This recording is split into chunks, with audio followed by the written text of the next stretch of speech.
Slap that on.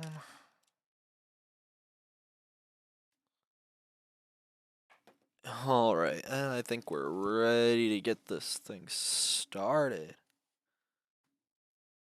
Number 26 on trending for gaming? 1996, a video game named Drowned God was released to mostly positive acclaim. The esteemed creator, however, has a backstory that's much darker than you'd expect. Alright. So this is a video. Creators dive into Turmoil by Nexpo. I'm obviously subscribed. Hit that like button on his videos, of course. Makes good videos. Good spooky videos. Anyway, let's get into this.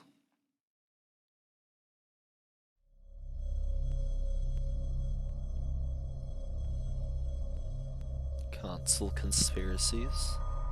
Okay, so now I know it's about a game.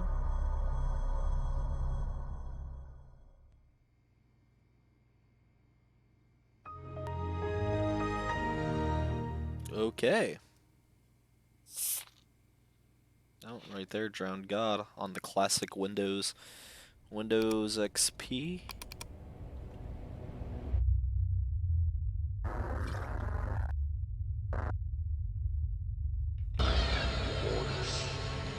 Keeper of the secret. To find the Grail, you must look to the stars. Alright.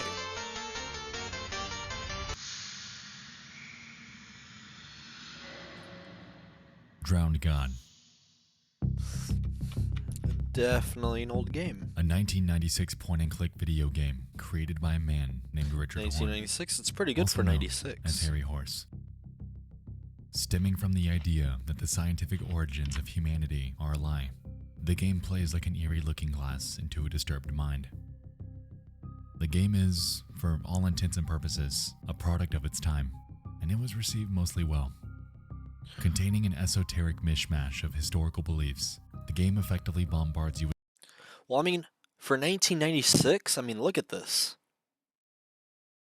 This is like the kind of look to games I was playing on my classic computer when I was growing up in like 2005, 2006. This is pretty good. With questions about your origins, connecting them to prominent conspiracy theories and secret societies, like the Illuminati. In turn, the end result is nothing short of perplexing. But something tells me that this was done on purpose. I mean, yeah, look at this. There's no way it's pretty good. At the outset of Drowned God, you're greeted with a mysterious chamber and a strange voice explaining your place in its world. Allegedly, the reality that you're experiencing is a gift, and who it's from is presently one of the game's many mysteries. The voice explains that you've returned here from a previous life, and your current task, while obscure, is to unearth the secret that will enlighten you with answers about life itself. Trust too deeply, the voice warns, and you'll know the wickedness in men's hearts. As above, so below. As above, so below. This is the secret of the Drowned God.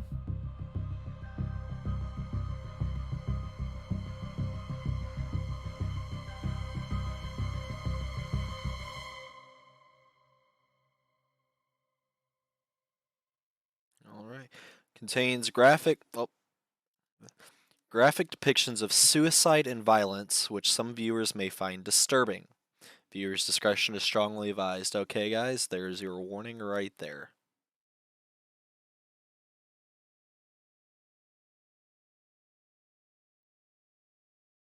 Something about 1990s PC games have this charm about them, and it's eerily pleasant.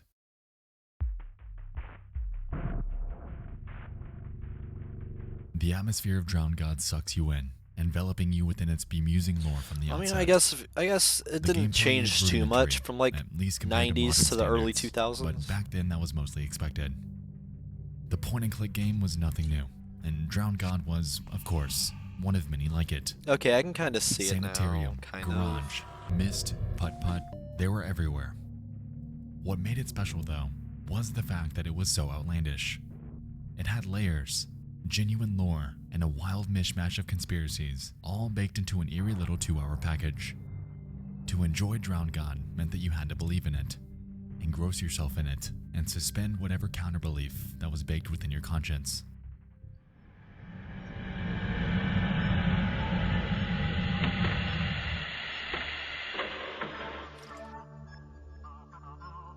Okay.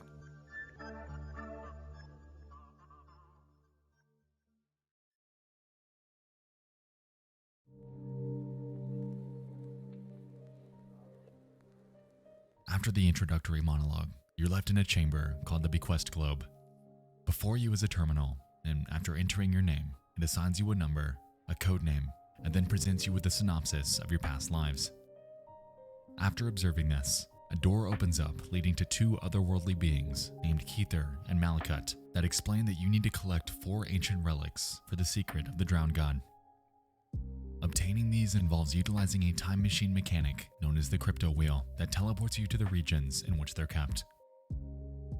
The first world is one named Bina, containing aspects of Arthurian legend and including references to Stonehenge. It takes you through a deserted wasteland before eventually dropping you off at a museum that I can only describe as uncanny. Like the Museum of Anything Goes. Oh. But that's a story for another time. The second, Chesed, showcases a submarine interior and Aztec ruins, all wrapped up within an eerily liminal desert. Something I particularly enjoyed here were the numerous references to the Philadelphia experiment, a time-traveling invisible military ship conspiracy theory that's admittedly pretty damn creepy. An obvious hoax, but still pretty creepy. Time I'm traveling. sure you can see why it fit perfectly in a Drowned God, though. What? The third, named Din, brings you to a carnival, a maze, and an underground subway system. As long as there ain't no The clowns. characters you encounter during this section don plague doctor masks and walk in the most unnatural manner possible. The carnival section, however, was a welcome change because it was throwing me Silent Hill 3 vibes. And that sure as Oh, hell ain't a hell bad thing. nah. Hell nah. And the final world, Chalkma, takes you to a structure outside of Area 51. Everything's super quiet, super abandoned, super ominous. Once the game finally draws to a close, and you collect 3 of the 4 artifacts needed to unearth the big secret, you'll find that you're unable to, and are left to choose 3 separate paths leading to 3 different endings. Choosing the first path banishes you to a technological police state with men in black suits surveilling you. The second is much of the same, however you're forced into genetic manipulation against your will. And the final What? path? Well, that's my favorite one, because it welcomes you with a scene of aliens that cheerfully claim, We are coming, for we are Legion. a bit forward I'll admit, but that's Drowned God for you. Aliens helped create humanity. Because of course they did. Huh. Because why not? Now, Drowned God within itself is undoubtedly creepy and absolutely warrants an entire review video of its own. It's got all the cornerstones of a dissectable piece of media with hidden secrets, a convoluted story, disturbing characters, and a creepy atmosphere. While that alone personally piques my interest, what you'd be surprised to know is that discussion about the game itself isn't actually why we're here today. Of course. The game's creator, Harry Horse, is a peculiar person, and the backstory of his life behind the veil of Drowned God is nothing short of unsettling. But why?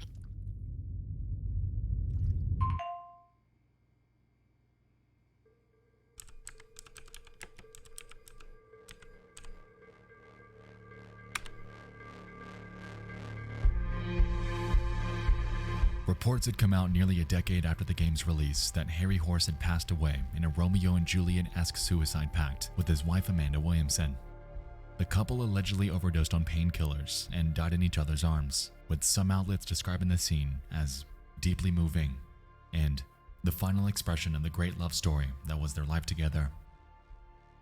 While this may initially seem grievous, subsequent discoveries would later reveal that the reality of the situation wasn't quite so simple. Like I said, Harry Horse was an enigma, an outlier, a mind full of complexity, like a mad scientist. For the last decade of his life, everything around him was spiraling further and further into complication and misfortune.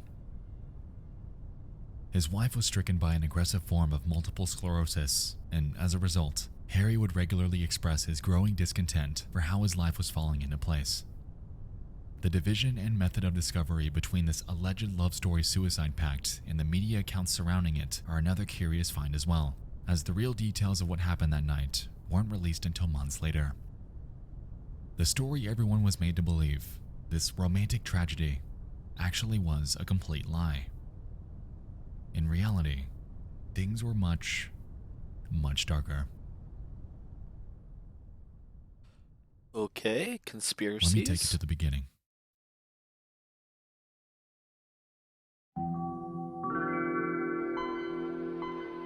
Conspiracy on the creator of a game about conspiracies. May 9th, 1960. What do we got? It's the 9th of May, 1960. A boy is born to a Joe and Derek Horn of Warwickshire, England.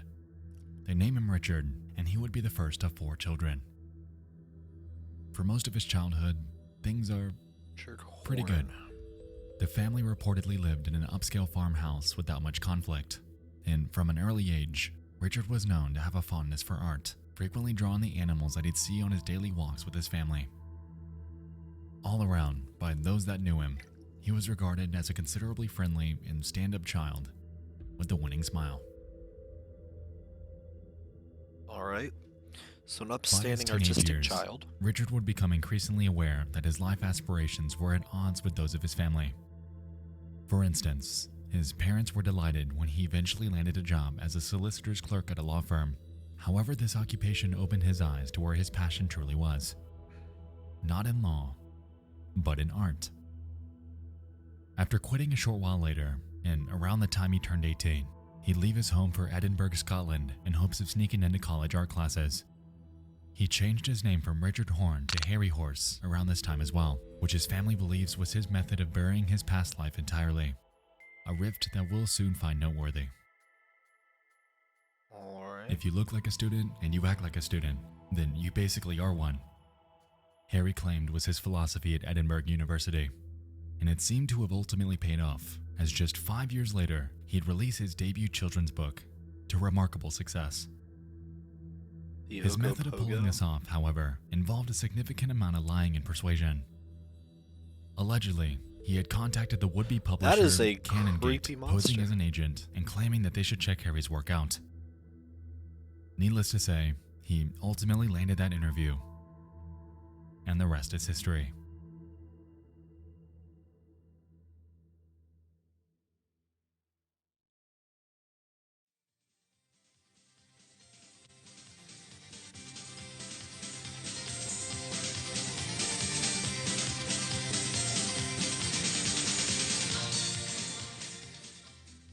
By utilizing this newfound knack for role-playing, Harry would launch a band called Swamp Trash in 1987.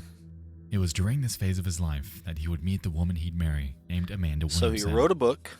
She was a self-proclaimed #1 fan, and from the beginning, they Was part of a reportedly hit it band. off. And According made a to video friend, game.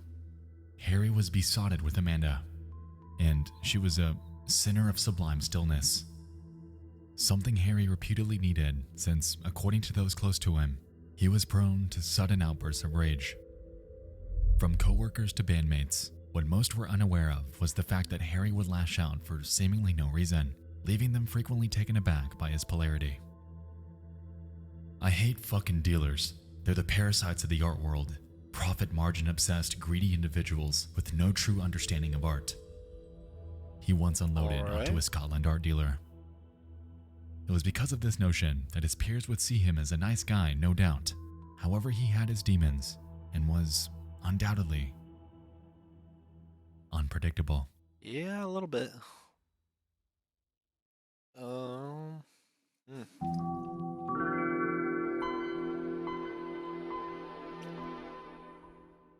Brickage, 1996.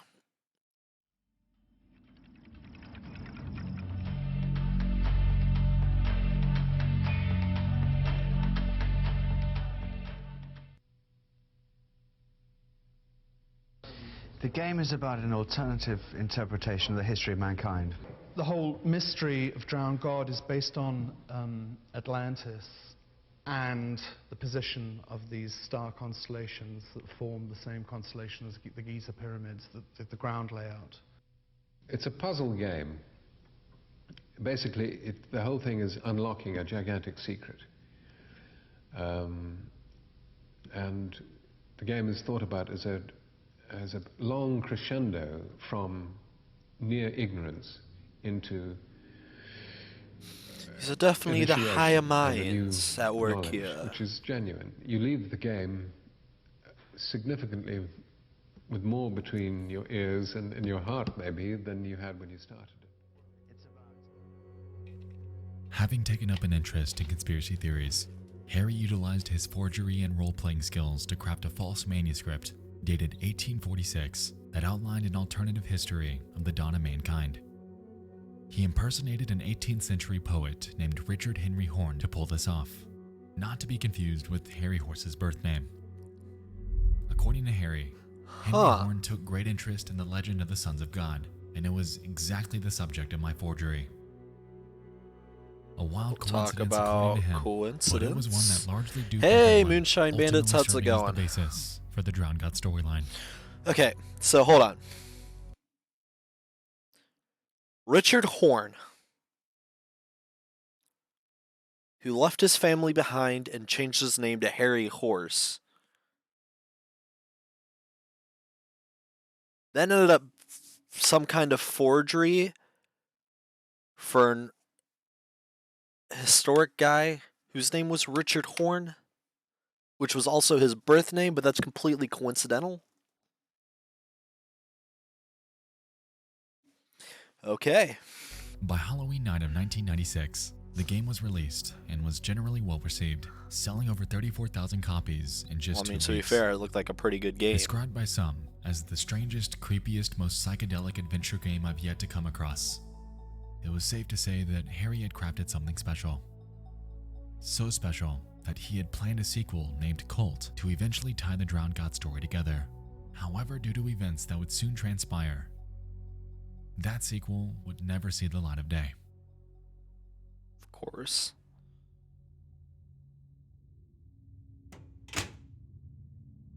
Contrary to his success in his professional life, Harry's personal life was crumbling. Amanda was officially diagnosed with an aggressive form of multiple sclerosis, leaving her health to rapidly deteriorate. Yikes. And by the early 2000s, she was confined to a wheelchair. This downward spiral would carry on for the better part of the next decade, and those close to them could observe Harry's mental state mirroring this. After a myriad of smaller moves and life changes during the next few years, the pair would adopt a cat and a dog named Rue, and in 2004, they'd set up camp one final time near Amanda's immediate family in Shetland, Scotland. As It you was should. there where Harry was out of his element. As time would pass, his workload for caring for Amanda would increase, yet at the same time, his mind had a nagging desire to work back in Edinburgh. To Harry, the months began to feel longer. He was becoming increasingly uninspired, and by May of 2006, it was observed by his peers that his demeanor had reached somewhat of a breaking point. Catalyzed by the sudden passing of their dog Rue, he became indifferent, incalculable, and it resulted in a multitude of incidents. Yikes. According to the Sunday Times, he berated a Shetland art gallery for its pretentious paintings, he punched a hole in a wall at a home during a bout with a social worker who was disputing Amanda's disability benefits. His family's relations were reaching a terminal phase, and he eventually cut contact with each of them. "I'm in a living hell," Harry once claimed, and this island that was supposed to be their home of tranquility was beginning to feel more and more like a prison cell.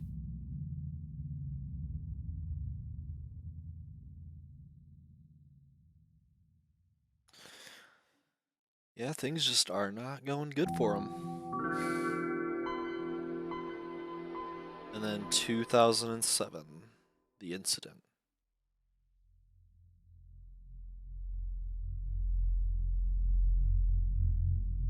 On the 9th of January 2007, two friends visiting from New Zealand would make a quick stop to check in on the couple. During their stay, Harry purportedly wasn't himself and was firing off claims such as, "It's a wonderful night for a killing." According to them, Not Amanda suspicious didn't at want them all. to leave after their visit either. However, against their wishes, they left anyway. Yeah, totally not suspicious at all.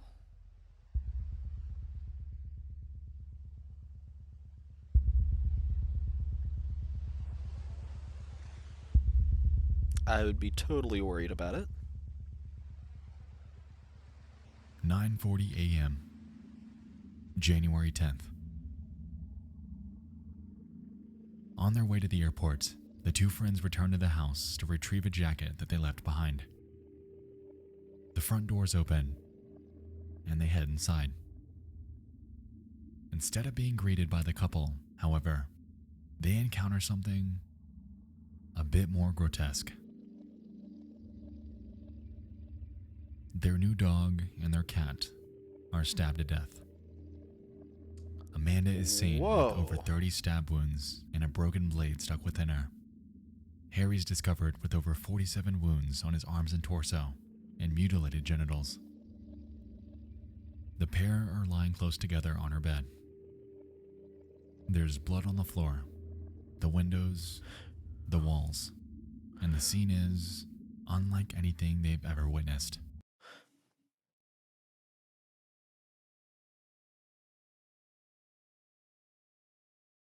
There's no way that guy could have done that, though. Mutilated his own genital. Ooh. Ooh. Ooh, no. That's horrific. Ooh. That whole thing is just... According to the media, it's believed that that evening, Harry snapped after consuming an alleged cocktail of drugs, stabbing his wife over and over until the first knife broke off inside her. He grabbed another and continued stabbing her before shifting his attention to their two pets, and after killing them, he would turn the knife on himself, stabbing his own torso and genitals until both Amanda and he bled to death. Oh, The no. doctor who attended hasn't returned to work, an officer claimed. It's the worst thing he's ever seen. Yeah? I mean, hell nah. Nah. I couldn't even imagine. To police, the scene was dark. They went on record to claim that a murder like this hadn't happened in the Shetland Islands in over 15 years prior to the incident. The area was closed off and the investigation began privately. Though, on the outside, word of mouth began to spread. Because Scotland's investigators operate close to the chest, withholding details and official accounts, even today, everyone had caught wind that the pair were dead. However, nobody knew exactly why or how. It was because of this notion that the rumors would sprout about the pair potentially overdosing on Amanda's painkillers, since Harry couldn't have murdered his own wife, pets, and then himself. Could he? And so, You never during know the what weeks drugs will do to immediately you, following right? the incident, media outlets ran with it, dressing up the murder-suicide as an act of love. There were even plans to bury the two together, since the families believed that it's what they would have wanted. However, they were oblivious to the full story. It wasn't until days later that the families would catch wind of the actual details from the crime scene, and it's a bitter feeling that they still hold to this day. With that being said, because the case was closed so suddenly and the investigation reports are still confidential, the quote-unquote official ruling, the murder by the hand of Richard Horn, has also been the subject of scrutiny. Evidence of this can be found on Wikipedia, through numerous articles, and even various blogs that the Horn family had set up. The root of the issue stems from the fact that in Scotland, a so-called fatal accident inquiry was never released. Having determined that it would be in the public's best interest to not know what officially happened that night, since the deaths didn't happen at the workplace or in police custody, it's left the public largely in the dark. Cause that just sounds even if he I've been was in on a contact with the handful of nephew Harry drugs, Horse, like, and while they're well aware weird. of the initial flowery misinterpretation in the media, they're left with the belief that vital details are missing. yeah. According to them, throughout this investigation, they've been excluded, misled, drip-fed information, and to date, everything that's been released has led to closed doors. Allegedly, Amanda's family were the only ones that acquired the full disclosure from that night's events, leaving the sole public source of information to come from them. One of the few official answers that the Horns were able to obtain was Richard's autopsy report, and the results are highly intriguing. As it turns out, the widely reported cocktail of drugs that he ingested the night of the killing actually wasn't so, since the presence of amphetamines, barbiturates, benzos, cannabinoids, There's no way he did it, because no methadone, man opiates, sober and paracetamol had all could come back mutilate negative. his own genitals and And stab the same it. goes for his blood I alcohol could not and believe urine that. alcohol levels, No, which there were is also no way. at zero. Oh, I just Aside from thought of elevated that. levels of the antidepressant amitriptyline, he was otherwise entirely sober during this, leading the family to further question how he'd be able to pull off 47 self-inflicted stab wounds on top of self-mutilation. Yeah, no, Were they exactly. murdered? A document they curated claims. To date, a high court judge and forensic psychologist, amongst others, believe so. Someone got away with murder, but can we prove it? Only time will tell. But who'd want to murder them?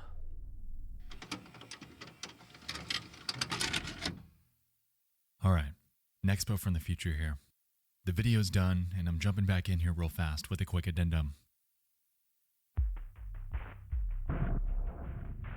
If I'm being completely honest with you, this video has been difficult to write. The amount of information, personal takes, details, and running theories are so abundant that formulating a definitive opinion on what happened that night has been laborious. Harry was unpredictable. His peers and family don't deny that. And the painfully frustrating reality is that Amanda did not deserve to die, and especially not the way she did. I think, now in hindsight, the reason why this has been such a difficult topic is due to a myriad of things. The media, the claims by the Williamsons, the counterclaims by the Horns, and the lack of an official police report. I'll admit, there's so much that's been left out of this video because if I went through everything, the runtime would be 2 hours long. With that I being wouldn't said, complain. after you finish this video, I highly encourage you to read further into this bizarre story. It's got peculiarity after peculiarity. For instance, did you know that Amanda's father did not officially declare that Harry murdered his wife until over a year later? For that entire length of time, everything, every claim, theory, retelling, was based on hearsay. Now, while this notion's suspect, and just firing off the top here, let's say that Harry did not commit this murder. A counterpoint to this would be that claim by the authorities, that a murder like this hadn't happened in the Shetland Islands in over 15 years. But the media got Harry's sobriety wrong, and he reportedly downed a cocktail of drugs to numb himself before committing this crime, right? Well, no. The toxicology report countered that. So once again, if we're assuming that Harry did not do this, then who would? The island that the couple passed away on has a population of as of 2016, 907 people. 907. So it's safe to assume that someone on the island would have known or heard or seen something had an external party committed this. Sensationalism, frustration, confliction. That is the Achilles heel of everything about this tragedy.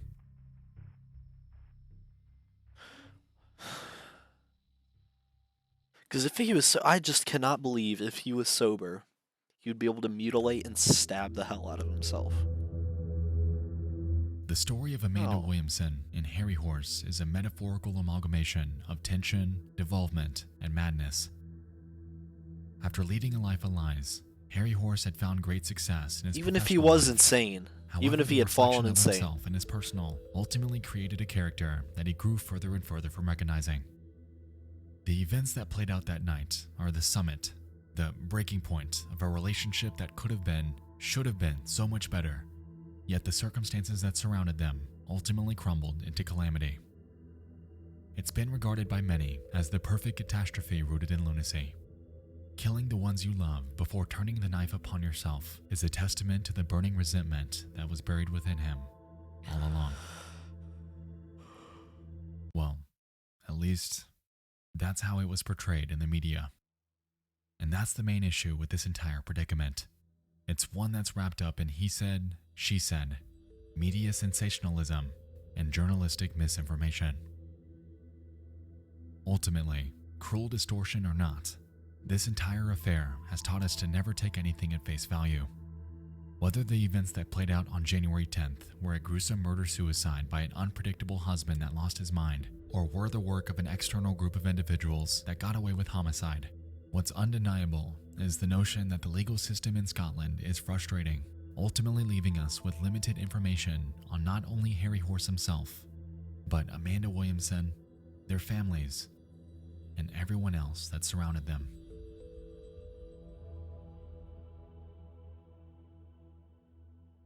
Thanks so much for watching. I'll see you soon. I love you all. And good night.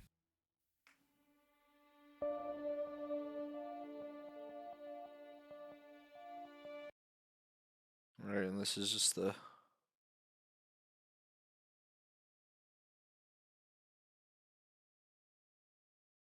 celebrated children's writer and Sunday Herald cartoonist Harry Horse and his wife were both found dead.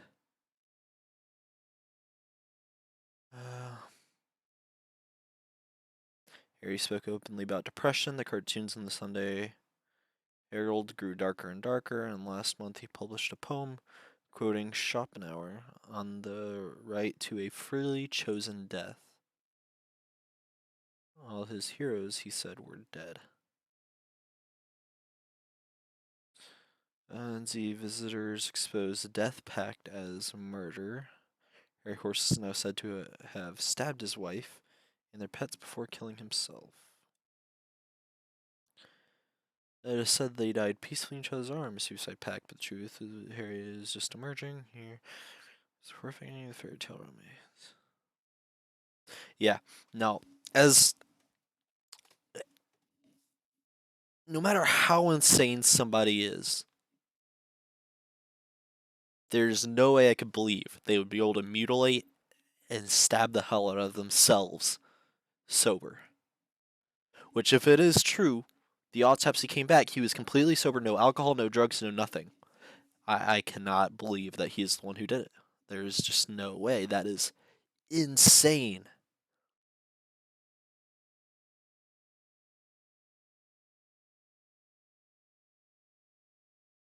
Oh, I could. My genitals ache just with the thought of mutilating yourself. Oh no, no, no, no, no, no. There is no way.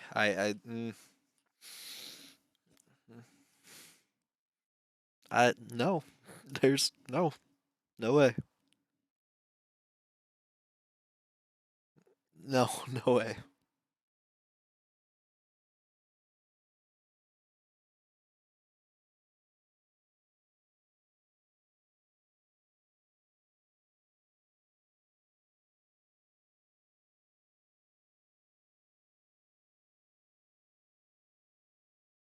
Mm.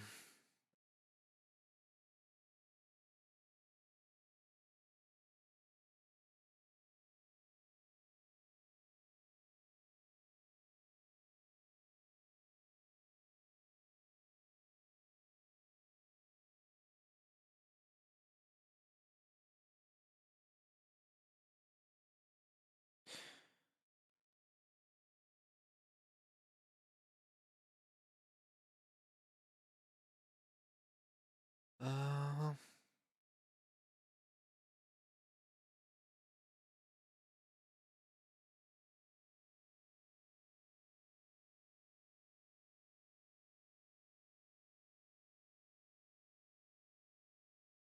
just looking through the comments. Honestly, I can't imagine someone stabbing himself that many times and mutilating himself without being on any kind of drugs or alcohol. Like, how is that even possible? Exactly! Exactly!